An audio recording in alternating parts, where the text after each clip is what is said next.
Total paye 0 € d'impôts certaines années, les bonnes années, et il y a des bonnes années, touche 400 millions d'aides publiques, des ristournes, des abattements, des exonérations. Donc ça, pour moi, c'est du détournement d'argent public. Donc c'est bien beau de s'adresser à la majorité de la population en disant « vous allez faire des efforts ».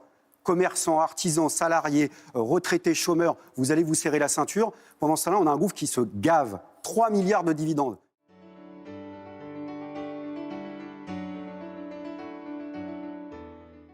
Alors on parlait du pouvoir d'achat, il y a une crise au Moyen-Orient depuis la fin février qui pèse là aussi sur le pouvoir d'achat des Français. On a eu quelques chiffres de l'INSEE, une consommation à zéro, alors il n'y a pas que la guerre mais ça en fait partie, et surtout une très forte hausse des prix de l'énergie, du gasoil et des différents super sans plomb et autres. Est-ce que vous trouvez que le gouvernement, par ces aides ciblées, répond à la crise? On voit bien que les Français ont fait un choix, par exemple, c'est de moins consommer, de moins se déplacer.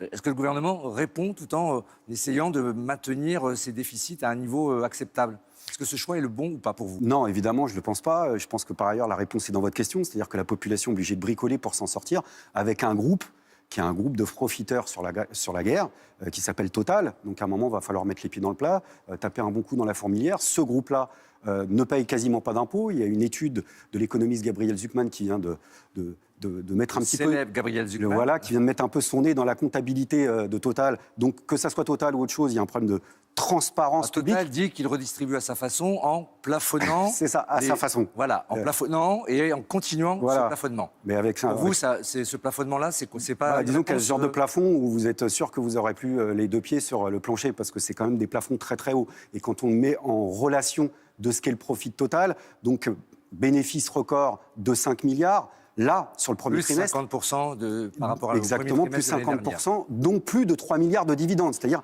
la part pure de la spéculation, avec des opérations qui ont été faites au mois de mars, qui ont été démontrées aussi par la presse, c'est-à-dire que Total va, par exemple, prendre la possession de 70 cargaisons de pétrole pour en fait spéculer. Et quand le gouvernement dit que c'est important d'avoir un groupe en français, Total, qui participe à sa façon à l'effort, c'est quoi? Mais en quoi il participe à l'effort? Par exemple, en plafonnant, c'est ce que... Ouais, je vous dis, mais c'est un plafond ridicule, on est à plus de 2 €. Donc il faudrait une taxe sur les super profits des pétroliers? Oui, il faut ça.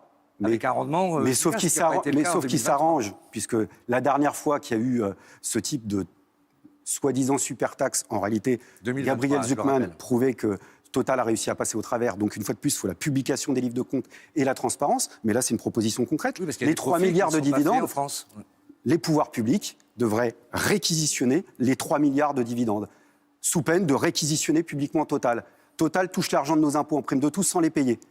Total paye 0 € d'impôts certaines années, les bonnes années, et il y a des bonnes années, touche, c'est ATTAC, l'association altermondialiste qui le dit, 400 millions d'aides publiques, des ristournes, des abattements, des exonérations.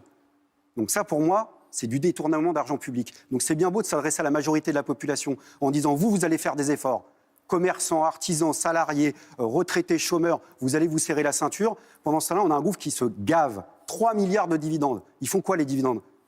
Ceux qui spéculent avec ça, ils travaillent plus, moins, ils ne travaillent pas. Ils récoltent de l'argent simplement en spéculant. Et donc, vous considérez que le gouvernement, par ses aides ciblées, protège aussi ce genre de comportement? Mais le gouvernement, c'est le sponsor officiel de Total, ça serait, c'est le sponsor officiel de tous les grands groupes capitalistiques.